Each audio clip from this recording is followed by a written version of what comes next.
കഴിഞ്ഞ ദിവസം കാനാവിലെ കല്യാണ വീട് എന്നൊരു വിഷയമാണ് നമ്മൾ ചിന്തിച്ച് തുടങ്ങിയത്.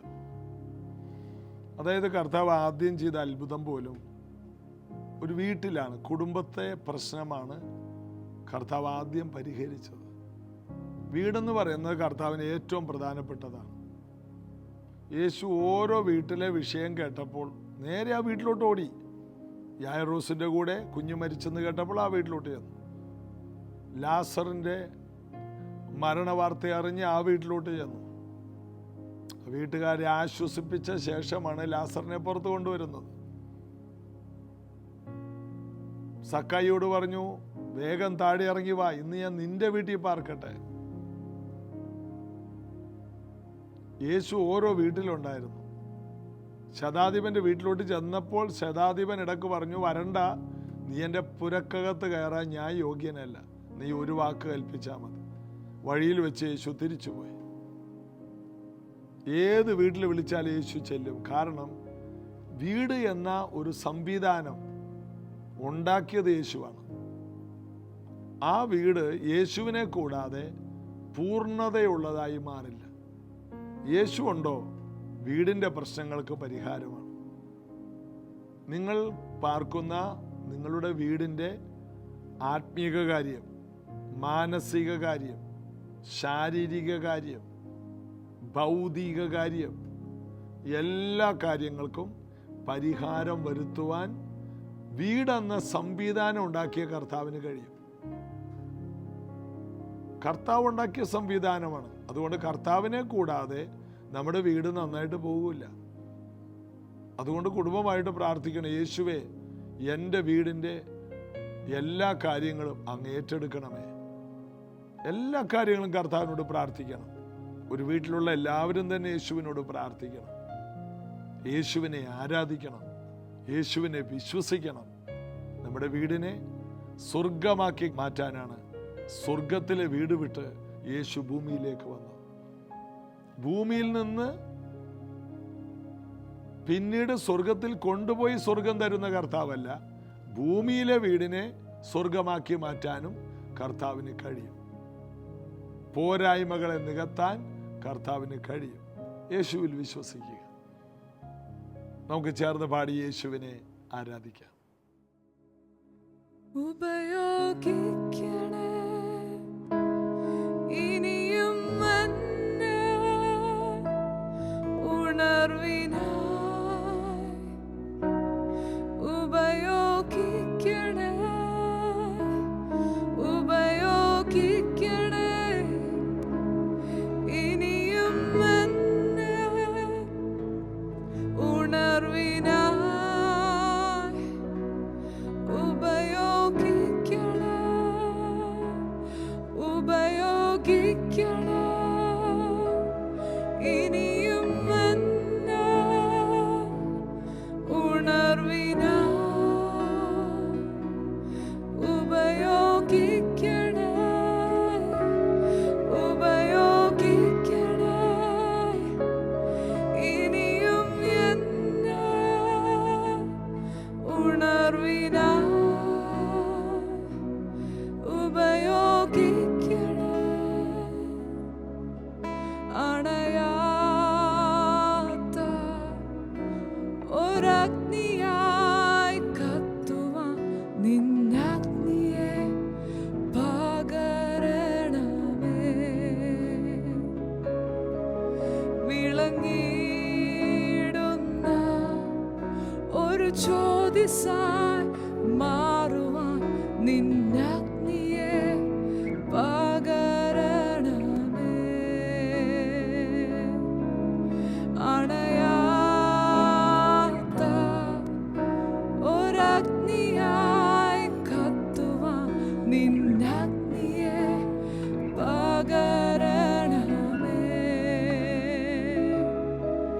വിളങ്ങിടുന്ന ഒരു ജ്യോതിസായി മാറുവാൻ നിന്നഗ്നിയെ പകരണമേ.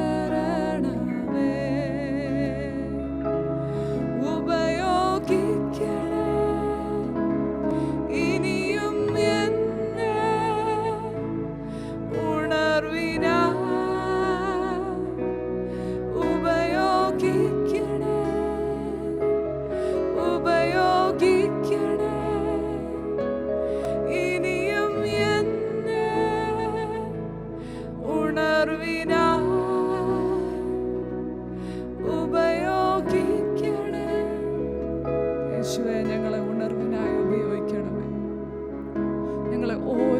ഓരോരുത്തരെയും ഈ കാലഘട്ടത്തിൽ അങ്ങ് വെച്ചിരിക്കുന്ന അന്ത്യകാല ഉണർവിനായി ഞങ്ങളെ ഉപയോഗിക്കണമേ. ഒന്ന് പ്രാർത്ഥിച്ച് എന്നെ ഉപയോഗിക്കണേ കർത്താവേ. അങ്ങ് എന്തെല്ലാം വെച്ചിട്ടുണ്ട് അതിൽ ഞങ്ങളെ ഒന്ന് കൂട്ടണമേ, ഞങ്ങളെ ഒന്ന് ഇൻവോൾവ് ചെയ്യണമേ അപ്പാ. അണയാത്തൊരഗ്നി ഞങ്ങളിൽ കത്തട്ടെ, അണയാത്ത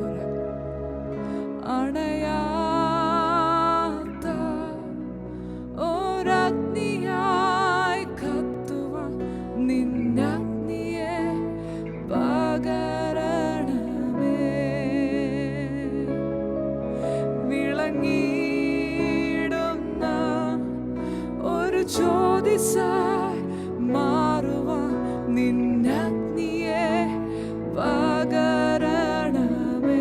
ഉപയോഗിക്കണേ, ഉപയോഗിക്കണേ. ഇനിയും എന്നെ ഉണർവിനായി ഉപയോഗിക്കണേ, ഉപയോഗിക്കണേ. ഇനിയും എന്നെ ഉണർവിനായി ഉപയോഗിക്കണേ. അടിയനിതാ ദേവാ, അടിയനിതാ ദേവാ, അടിയനിതാ ദേവാ, അടിയനിതാ.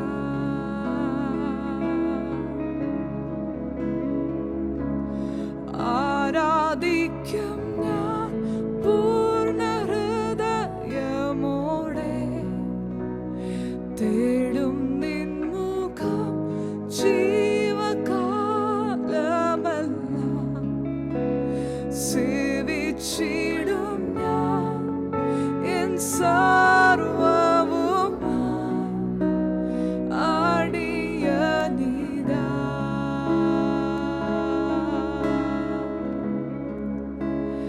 ആരാധിക്കും ഞാൻ പൂർണ്ണ ഹൃദയമോടെ, തേടും നിൻ മുഖം ജീവകാലമെല്ലാം. സേവിച്ചിടും ഞാൻ എൻ സർവ്വവുമായി അടിയനിതാ.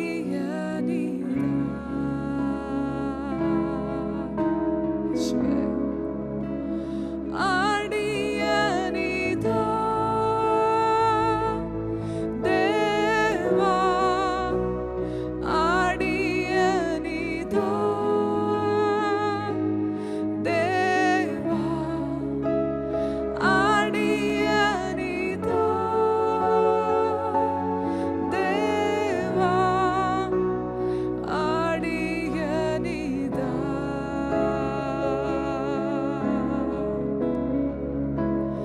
അടിയനിതാ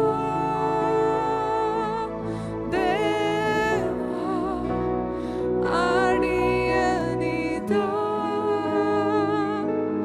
ദേവാ, അടിയനിതാ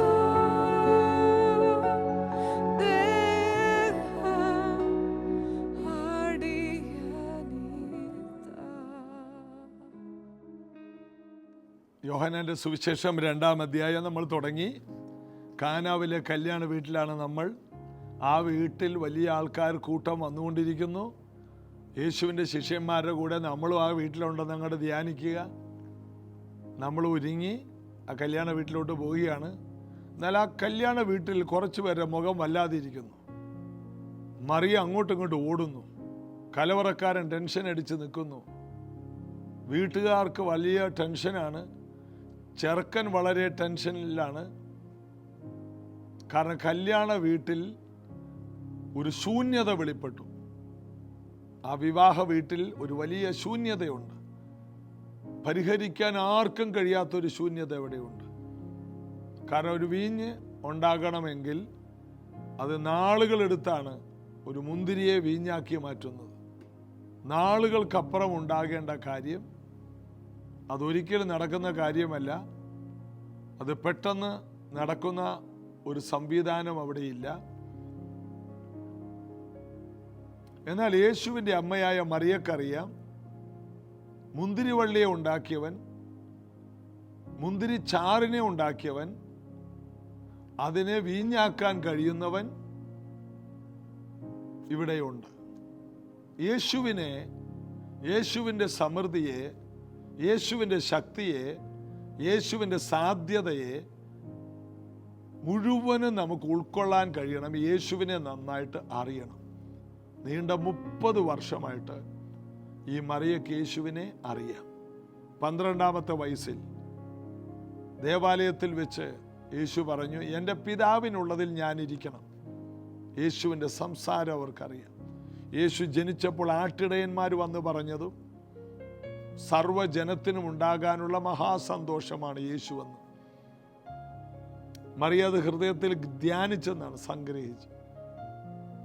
അതിൻ്റെ അർത്ഥം ഈ കല്യാണ വീട്ടിൽ ഒരു സന്തോഷം കൊണ്ടുവരാൻ, മഹാസന്തോഷം കൊണ്ടുവരാൻ യേശുവിന് കഴിയും.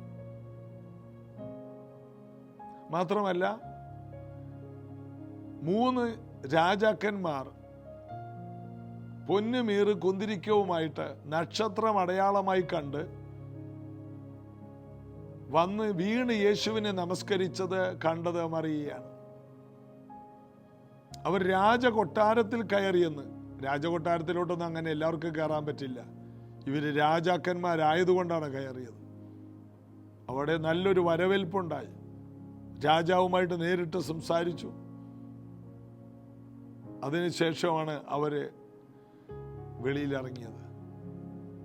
അപ്പോൾ ഇതെല്ലാം ഈ രാജാക്കന്മാർ വന്ന് യേശുവിനെ ആരാധിക്കുന്നതൊക്കെ കണ്ടപ്പോൾ അതൊരു അടയാളമാണ്. എന്താണ്? യഹൂദന്മാരുടെ രാജാവായി പിറന്നവനെവിടെ? ഒരു രാജാവിനെ വേറെ രാജാക്കന്മാർ നമസ്കരിക്കണമെങ്കിൽ ആ രാജാവ് രാജാതി രാജാവായിരിക്കണം. അതുകൊണ്ടാണ് ആ കുഞ്ഞിനെ അവർ വീണ് നമസ്കരിച്ചത്. ആ കുഞ്ഞ് കിടക്കുന്ന ആ വീടിൻ്റെ അന്തരീക്ഷമോ അവരുടെ ആ ഇല്ലായ്മകളോ ഒരാശാരിപ്പണിക്കാരൻ്റെ വീടിൻ്റെ അവസ്ഥയോ ഇതൊന്നും അവർ നോക്കിയില്ല. അവർ ആ കുഞ്ഞിനെ മാത്രമാണ് നോക്കുന്നത്. കാരണം ആ കുഞ്ഞിൻ്റെ നക്ഷത്രം അവർക്ക് മീതെ പോയിക്കൊണ്ടിരുന്നു. കുഞ്ഞ് കിടക്കുന്നതിൻ്റെ മീതെ വന്ന് ഈ നക്ഷത്രം നിന്നു. ഒരു വീട് അപ്പുറത്തോട്ടോ ഇപ്പുറത്തോട്ടോ ആ നക്ഷത്രം മാറിയില്ല, അവിടെ നിന്നു. നക്ഷത്രം കണ്ടതുകൊണ്ട് അവർ അത്യന്തം സന്തോഷിച്ചു. ഏറ്റവും ഒടുവിൽ രാജാതി രാജാവിനെ കണ്ടപ്പോൾ അവർ വളരെയധികം സന്തോഷിച്ചു. സർവ്വജനത്തിനും ഉണ്ടാകാനുള്ള മഹാസന്തോഷം. ഇത് മറിയ ഹൃദയത്തിൽ സംഗ്രഹിച്ച് ധ്യാനിച്ചുകൊണ്ടിരുന്നു. ആ ധ്യാനത്തിൻ്റെ മുഴുവൻ റിസൾട്ടാണ് അവർക്ക് വീഞ്ഞില്ല എന്ന വാക്കിൽ സംഗ്രഹിച്ചിരിക്കുന്നത്. ആരോട് പറയണമെന്ന് മറിയക്കറിയാം. ഇന്ന് പലരുടെ വീടുകളിൽ പ്രശ്നമുണ്ട്. ഇതാരോട് പറയണമെന്നറിയില്ല. വീട്ടിൽ രോഗം വന്നാൽ ഏറ്റവും നല്ലൊരു ഡോക്ടറെ അന്വേഷിച്ച് നടക്കും. സാമ്പത്തിക പ്രശ്നം വന്നാൽ എന്ത് പണയം വെക്കാം? ആധാരമാണോ, സ്വർണമാണോ? ഇതെല്ലാം തീരുമ്പോഴാണ് കർത്താവിനോട് പറയുന്നത്. ഏറ്റവും ഒടുവിൽ കർത്താവിലേക്ക് തിരിയും. എന്നാൽ മറിയ ആരംഭത്തിൽ തന്നെ കർത്താവിലേക്ക് തിരിഞ്ഞു. ഒടുവിൽ തിരിയാൻ ആയിരങ്ങളുണ്ട്, എന്നാൽ ആരംഭത്തിൽ തന്നെ തിരിയുന്നത് മറിയയിൽ നിന്ന് നമ്മൾ പഠിക്കുന്ന ഒരു പാഠമാണ്. മറിയ ഓടി വന്ന് പറഞ്ഞു, അവർക്ക് വീഞ്ഞില്ല. യേശു പറഞ്ഞു, എൻ്റെ സമയമായിട്ടില്ല. ഉടനെ മറിയ പറഞ്ഞൊരു വാക്കുണ്ട്, 5-ാം വാക്യം. അവൻ്റെ അമ്മ ശുശ്രൂഷക്കാരോട്, അവൻ നിങ്ങളോട് എന്തെങ്കിലും കൽപ്പിച്ചാൽ അത് ചെയ്യുവനെന്ന് പറഞ്ഞു. സമയമായില്ലെന്ന് പറഞ്ഞാലും ചെയ്യും എന്നുള്ളൊരു ഉറപ്പ് മറിയക്കുണ്ട്. കാരണം ദൈവം മനസ്സലിവിൻ്റെ ദൈവമാണ്, പോരായ്മകൾ നികത്തുന്നവനാണ്. കർത്താവ് ഒരു സ്ഥലത്ത് വന്നാൽ അവിടെ പ്രവർത്തിച്ചിരിക്കും. നിങ്ങളുടെ ജീവിതത്തിൽ യേശു വന്നോ എങ്കിൽ നിങ്ങൾ അത്ഭുതം കാണും. നിങ്ങളുടെ പോരായ്മ നികന്നിരിക്കും. ഇന്ന് ഒത്തിരി പേരുടെ പ്രതീക്ഷകൾ അറ്റുപോയി. ആ യേശുവിനെ സ്വീകരിച്ചതാണ്, സ്നാനപ്പെട്ട് യേശുവിനോട് ചേർന്നതാണ്, പിന്നെ പക്ഷെ ഇന്ന് വരെ ഒരു കരകയറ്റം ഉണ്ടായില്ല. ആര് പറഞ്ഞു? അവൻ എന്തോ കൽപ്പിക്കാൻ പോകുന്നു, അത് ചെയ്യാൻ കർത്താവിൻ്റെ മുഖത്തോട്ട് നോക്കണം. കർത്താവ് ഇന്ന് എന്തോ പറയാൻ പോവുകയാണ് നിങ്ങളോട്. ആ ഡയറക്ഷനിലോട്ട് നിങ്ങൾ തിരിഞ്ഞാൽ മതി. മറിയ പറഞ്ഞു അവൻ എന്തെങ്കിലും കൽപ്പിച്ചാൽ അത് ചെയ്യുവാൻ. മറിയ അകത്തോട്ട് പോയി. മറിയക്ക് ഉറപ്പാണ് ഇന്ന് ഈ വീടിൻ്റെ പ്രശ്നം പരിഹരിക്കപ്പെടും. ഇന്ന് ഈ കുടുംബത്തിലെ വലിയ പ്രശ്നം അതൊരാഘോഷമായി മാറും. മറിയക്ക് എന്തൊക്കെയോ അനുഭവം ഉണ്ട് കേട്ടോ. ഈ കുഞ്ഞുമായിട്ട് മിസ്രൈമിലേക്ക് ഓടിപ്പോയ കാലത്ത് അവിടെ രാജകീയമായിട്ട് ജീവിച്ചത്. കാരണം മിസ്രൈമിലേക്ക് ഓടിപ്പോകുന്നതിന് മുമ്പ് സ്വർണവും മൂരും കുന്തിരിക്കം ഇതെല്ലാം കയ്യിൽ വന്നു, വിലയേറിയത് കയ്യിൽ വന്നു. യേശു കുഞ്ഞ് ഭൂമിയിലേക്ക് വന്നപ്പോൾ മറിയക്കും ജോസഫിനും ഒരു ബാധ്യതയായില്ല. അവർക്ക് ജീവിക്കാനുള്ളതെല്ലാം ആ വീട്ടിൽ ഉണ്ടായി വരികയാണ്. മറിയക്കുറപ്പാണ് ഈ കുഞ്ഞിവിടെ വന്ന ശേഷമാണ് എൻ്റെ വീട് അഭിവൃദ്ധിപ്പെട്ടത്. അതിനുശേഷം മറിയ യാക്കോബ്, യോസെ, യൂദാ, ശീമോൻ എന്ന് 4 ആൺപിള്ളേരെ പ്രസവിച്ചു. അതിനുശേഷം വേറെ മക്കൾ ജനിച്ചു. ആ വീടിനകത്ത് വലിയ അഭിവൃദ്ധിയാണ്. മറിയയുടെയും ജോസഫിൻ്റെയും കുടുംബം വളരെ ആനന്ദമാണ്. യേശു ആ വീട്ടിൽ വന്ന് കയറിയതിൻ്റെ റിസൾട്ട്, സമൃദ്ധി, ഉയർച്ചകൾ മറിയ കണ്ടതാണ്. ആ ഉയർച്ചകൾ അവർ കണ്ടതുകൊണ്ട് അവർക്ക് ഉറപ്പാണ് ഒരു വീട്, യേശു വന്ന് കയറുന്ന വീട് അഭിവൃദ്ധിപ്പെടും. ശുശ്രൂഷക്കാരോട് പറഞ്ഞു നിങ്ങൾ വേറെ ഒരു ശുശ്രൂഷയ്ക്കും പോകണ്ട, അവൻ കൽപ്പിക്കും. അവിടെ ഏതാണ് സംഭവിച്ചത്? അവിടെ യഹൂദന്മാരുടെ ശുദ്ധീകരണ നിയമം അനുസരിച്ച് 2 or 3 പറ വീതം കൊള്ളുന്ന 6 കൽപാത്രങ്ങൾ ഉണ്ടായിരുന്നു. യേശു അവരോട് ഈ കൽപാത്രങ്ങളിൽ വെള്ളം കോരി നിറപ്പിൻ എന്ന് പറഞ്ഞു. കിണറ്റിൽ നിന്ന് വെള്ളം കോരി കാല് കഴുകുന്ന വലിയ കൽപാത്രങ്ങൾ. കിലോമീറ്ററുകളൊക്കെ നടന്നു വരുന്നവൻ്റെ കാല് തേച്ച് കഴുകണമെങ്കിൽ കുറേ വെള്ളം വേണം. വലിയ വലിയ കൽപാത്രങ്ങളാണ്. 6 കൽപാത്രങ്ങളിലും വെള്ളം കോരി നിറച്ചു. ഇപ്പോൾ കോരി വിരുന്നുവാഴിക്ക് കൊണ്ടുപോയി കൊടുപ്പിൻ എന്ന് അവൻ പറഞ്ഞു. അവർ കൊണ്ടുപോയി കൊടുത്തു. യേശു എന്ത് പറഞ്ഞു അവരത് ചെയ്തു. കോരുമ്പോഴും ആ കൽപാത്രത്തിൽ ഒഴിക്കുമ്പോഴും കൊണ്ടുപോയി കൊടുക്കുമ്പോഴും ഒന്നും സംഭവിച്ചില്ലായിരിക്കാം. എന്നിട്ടും അവരത് ചെയ്തു. വലിയ ബുദ്ധിമുട്ടുള്ള കാര്യമാണ് കൊണ്ടുപോയി കൊടുക്കുക എന്നുള്ളത്. കോരി നിറക്കാൻ കുഴപ്പമില്ല, കാരണം അത് കർത്താവ് കൽപ്പിച്ചതാണ് ചെയ്യാൻ. കൊണ്ടുപോയി എങ്ങനെ കൊടുക്കും? വീഞ്ഞ് തീർന്നുപോയ വീട്ടിൽ പച്ചവെള്ളം എങ്ങനെ കൊണ്ടുപോയി കൊടുക്കും? അവൻ എന്തെങ്കിലും കൽപ്പിച്ചാൽ അത് ചെയ്യുമ്പോൾ വിശ്വാസത്തിൻ്റെ ചുവടുകളാണ് അത്ഭുതങ്ങളെ കൊണ്ടുവരുന്നത്. എന്താ സംഭവിച്ചത്? അവർ കൊണ്ടുപോയി കൊടുത്തു. അത് എവിടെ നിന്ന് എന്ന് വെള്ളം കോരിയ ശുശ്രൂഷക്കാരല്ലാതെ വിരുന്നുവാഴി അറിഞ്ഞില്ല. വീഞ്ഞായി തീർന്ന വെള്ളം വിരുന്നുവാഴി രുചിച്ചു നോക്കിയാറെ മണവാളനെ വിളിച്ചു. യേശുവിനെ അല്ല വിളിച്ചത്, ആ വീട്ടുകാരനെ വിളിച്ചു. എല്ലാവരും ആദ്യം നല്ലതും ലഹരി പിടിച്ച ശേഷം ഇളപ്പമായതും കൊടുക്കുമാറുണ്ട്. നീ നല്ല വീഞ്ഞ് ഇതുവരെ സൂക്ഷിച്ചുവല്ലോ എന്ന് പറഞ്ഞു. ഇതിന്റെ ക്രെഡിറ്റ് മുഴുവൻ, മാന്യത മുഴുവനും മണവാള ചെറുക്കന്.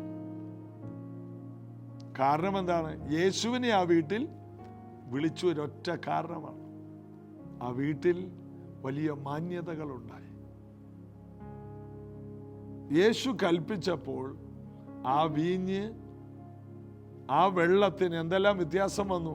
സാധാ വെള്ളം, യേശു പറഞ്ഞ വാക്കിൽ, വചനം ജഡമായി തീർന്നവൻ പറഞ്ഞ ഒരൊറ്റ വാക്കിൽ ആ വെറും വെള്ളം ഒന്ന് അതിൻ്റെ സ്ഥലം മാറി.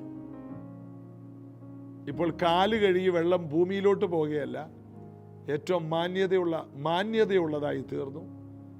2, കാല് കഴുകുന്ന പാത്രത്തിൽ നിന്ന് വലിയ വിരുന്നുകാർക്ക് വിളമ്പുന്ന മനോഹരമായ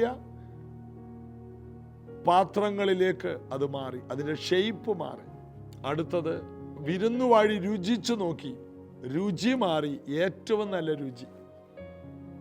അടുത്തത്, അതിൻ്റെ നിറം വീഞ്ഞിൻ്റെ നിറമായി, നിറം മാറി. അടുത്തത്, അതിൻ്റെ മണം, വെള്ളത്തിന് മണമില്ല, അതിനൊരു മണമുണ്ടായി. അടുത്തത്, ഇത്രയും നല്ലത് നീ സൂക്ഷിച്ചു വച്ചല്ലോ, ഗുണം. ഇതെല്ലാം അതിന് സംഭവിക്കുന്നതാണ് നമ്മൾ കാണുന്നത്. ഒറ്റ വാക്കിൽ ഷേപ്പ് മാറുന്നു, രൂപം മാറുന്നു, ഗുണം മാറുന്നു, മാന്യതയുണ്ടാകുന്നു, നിറം മാറുന്നു. എല്ലാം മാറ്റാൻ അധികം നേരം വേണ്ട. നിന്റെ ഷേപ്പ് ദൈവം മാറ്റിക്കളയും. ഇന്ന് ജീവിതം മുഴുവനും ഡിസോർഡർ ആണെങ്കിലും പേടിക്കണ്ട, മൊത്തം മനോഹരമാക്കും. ഒരു ഹീനപാത്രമായി കിടക്കുന്നിടത്ത് നിന്ന് ഒരു മാനപാത്രത്തിലേക്ക് നീ ഷിഫ്റ്റ് ആകും. ഇതെല്ലാം യേശുവിൻ്റെ ഒറ്റ വാക്കിൽ സംഭവിച്ചതാണ്. ഇതാ യേശു അടയാളങ്ങളുടെ ആരംഭമായി. അടുത്ത വാക്യം അതാണ്. യേശു ഇതിനെ അടയാളങ്ങളുടെ ആരംഭമായി ഗലീലിലെ കാനാവിൽ വെച്ച് ചെയ്ത് തൻ്റെ മഹത്വം വെളിപ്പെടുത്തി. അവൻ്റെ ശിഷ്യന്മാർ അവനിൽ വിശ്വസിച്ചു. ശിഷ്യന്മാരുടെ വിശ്വാസത്തിൻ്റെ അളവ് ഈ അത്ഭുതത്തോടെ വർദ്ധിച്ചു. അത്ഭുതങ്ങൾ വേണം. അതിൻ്റെ കാരണം മറിയ തന്നെയാണ്. യേശുവിനെ കൊണ്ട് അത്ഭുതം ചെയ്യിപ്പിച്ചു. നമുക്കൊരു ദൗത്യമുണ്ട്, യേശുവിനെ കൊണ്ട് അത്ഭുതം ചെയ്യിപ്പിക്കണം. പ്രവാചകൻ പറഞ്ഞിരിക്കുന്നത് 2026 എന്നാൽ ഇന്ന് ചെയ്യിക്കണം. അങ്ങനെ ഞങ്ങളോട് പ്രവചനമുണ്ട്, കർത്താവ് പറഞ്ഞിട്ടുണ്ട്. ഇല്ല, ഇന്ന് ചെയ്യിക്കണം. കർത്താവ് ഇന്നാണ് ആവശ്യം. ബലാൽക്കാരികൾ സ്വർഗരാജ്യത്തെ ബലാൽക്കാരം ചെയ്യും. ദൈവത്തെ കൊണ്ട് ചെയ്യിപ്പിക്കണം. യേശുവിൻ്റെ നാമത്തിൽ എന്ത് ചോദിച്ചാലും തരാമെന്ന് പറഞ്ഞില്ലേ? നമ്മുടെ പ്രാർത്ഥനയുടെ ലെവല് മാറ്റണം. ചിലതൊക്കെ പിടിക്കണം. ഈ ദിവസങ്ങളിൽ ഈ കാര്യങ്ങൾ ഞാൻ സംസാരിക്കുമ്പോൾ എനിക്ക് ഉറപ്പാണ്, ഇതുപോലെ ചിലർ ബലാൽക്കാരികൾ ഈ വചനത്തിലൂടെ എഴുന്നേറ്റ് വരും. നിങ്ങളുടെ പ്രാർത്ഥനയിൽ ബലപ്രയോഗം ഉണ്ടാകണം. കർത്താവിനെ കൊണ്ട് ചെയ്യിപ്പിക്കണം. പിന്നെ ചെയ്യാമെന്ന് കർത്താവ് പറഞ്ഞില്ല, ഇപ്പം ചെയ്യണം. അത് കർത്താവിന് വളരെയധികം ഇഷ്ടമാണ്. വേഗത്തിൽ പ്രതിക്രിയ നടത്തുമെന്നാണ് തന്നോട് രാപ്പകൽ നിലവിളിക്കുന്നവരുടെ കാര്യത്തിൽ. ആ സുറഫോനിക്ക വംശജ കർത്താവിനെ കൊണ്ട് അപ്പോൾ ചെയ്യിപ്പിച്ചു. അവൾ പോയില്ലിട്ടേച്ച്. കർത്താവ് പറഞ്ഞു, മുട്ടുന്ന ഏവനും തുറക്കുന്നു. മുട്ടുന്നവനെ കുറിച്ച് ഒരു ഉപമ കർത്താവ് പറഞ്ഞു. രാത്രി സ്നേഹിതൻ്റെ അടുക്കൽ ചെന്ന് 3 അപ്പം ചോദിച്ചു. അപ്പോൾ അവൻ 4 തടസ്സം പറഞ്ഞു. കഥ കടച്ചിരിക്കുന്നു, പിള്ളേര് കൂടെ കിടക്കുന്നു, പ്രയാസമുള്ള കാര്യമാണ്, എഴുന്നേറ്റ് തരാൻ കഴിയില്ല. ചോദിച്ചത് 3 അപ്പമാണ്. നമ്മൾ വല്ലവരാണെങ്കിൽ ഇട്ടേച്ചു പോകും. എന്നാൽ അവൻ ലജ്ജ കൂടാതെ മുട്ടിയെന്നു. അതുകൊണ്ട് എഴുന്നേറ്റ് വേണ്ടുവോളം കൊടുത്തെന്ന്. 3 അല്ല 30 കൊടുത്തു. അപ്പം ഇരിക്കുന്ന കൊട്ടയും കൊടുത്തു വിട്ടു. അതുപോലെ മുട്ടണം. ലേറ്റാകോ, നാളെ ആകട്ടെ, ഇല്ല. നേരം വിളിക്കട്ടെ, ഇല്ല. എനിക്കിപ്പോൾ വേണം. ഒരു ബലപ്രയോഗം പ്രാർത്ഥനയിൽ നമുക്ക് ആരംഭിക്കാം. ഇല്ലാത്ത അത്ഭുതങ്ങൾ ഉണ്ടായി വരും. പ്രാർത്ഥിക്കാം. യേശുവേ, ഞങ്ങൾ അങ്ങിൽ വിശ്വസിക്കുന്നു. അങ്ങയുടെ തിരുവഴുത്തിലൂടെ ഇത് ഞങ്ങൾ പഠിക്കുന്നത് കൊണ്ട് വർഷങ്ങൾക്കപ്പുറം നടക്കേണ്ടത് ഇന്ന് ചെയ്യാൻ കഴിവുള്ള അങ്ങിൽ ഞങ്ങൾ അടിയുറച്ച് വിശ്വസിക്കുന്നു. ഇന്ന് ജോലിക്ക് പോകുന്നവർ, ബിസിനസ്സിന് പോകുന്നവർ, വീട്ടിലെ കാര്യങ്ങളൊക്കെ വ്യാകുലപ്പെട്ടിരിക്കുന്നവർക്ക് ഇന്നൊരു അത്ഭുതം നടക്കാൻ, അതുപോലെ ഒന്ന് വിശ്വസിക്കുവാൻ ഓരോ വ്യക്തികളുടെ മേലും ഒരു പ്രത്യേക കൃപ ഈ പ്രാർത്ഥനയിൽ ഉണ്ടായി വരട്ടെ. വചനത്തിലൂടെ ഉണ്ടായി വരട്ടെ. ഞങ്ങളതിനെ മുറുകെ പിടിക്കുന്നു. ഞങ്ങൾ ആ അത്ഭുതം കണ്ടിരിക്കും. കർത്താവെ, ഇത് കേൾക്കുന്ന എല്ലാ വീടുകളിലും അവരുടെ അവസ്ഥ മാറത്തക്ക രീതിയിൽ, ഇത്രയും നല്ലത് എവിടെയായിരുന്നു എന്ന് ആൾക്കാർ അതിശയിക്കുന്ന രീതിയിൽ ഒരത്ഭുതം അങ്ങ് ചെയ്യണം. മക്കൾക്ക് വേണ്ടി ചെയ്യണം, കുടുംബജീവിതത്തിന് വേണ്ടി ചെയ്യണം, സാമ്പത്തിക നിലയ്ക്ക് വേണ്ടി ചെയ്യണം, ആരോഗ്യത്തിന് വേണ്ടി ചെയ്യണം. യേശുവിൻ നാമത്തിൽ ആമേൻ.